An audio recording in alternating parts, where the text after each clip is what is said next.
La sous-région Afrique centrale va se doter d'un système d'oléoduc pétrolier d'ici 2030.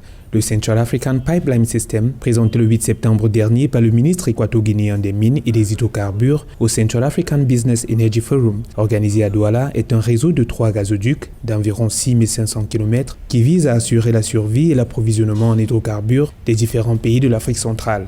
Il va également favoriser le développement de zones industrielles et contribuer au développement du marché commun. La mise en place d'un système d'oléoduc ne sert pas seulement à exporter du pétrole brut, mais aussi de l'essence, du gaz et d'autres produits pétrochimiques. La beauté d'un système d'oléoduc est qu'il favorise l'éclosion de zones industrielles, parce que lorsque vous avez une zone industrielle, vous pouvez exploiter le brut pour l'électricité, pour la pétrochimie et les coûts sont extrêmement faibles parce que l'infrastructure est déjà en place.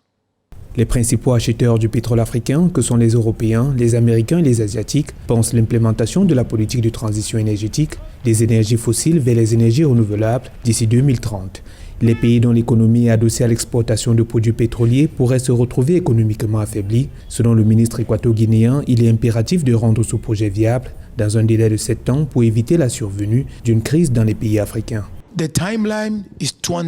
Le délai, c'est 2030. Nous n'avons que 7 ans. Lorsque j'étais à Douala, j'ai été très clair avec tous mes collègues et ministres. Ce n'est pas un projet qui peut attendre. Parce qu'en 2030, les Européens, les Américains, les Asiatiques feront la transition énergétique, ce qui signifie qu'en 2030, nous n'aurons plus de marché pour vendre nos hydrocarbures. C'est pourquoi il est très important que nous fassions cela dans une période de 7 ans. Si nous ne le faisons pas en 7 ans, nous nous retrouverons dans notre pétrole et notre gaz sans marché pour les écouler parce que l'ensemble de l'industrie et du marché mondial aura changé et n'aura plus besoin de notre pétrole.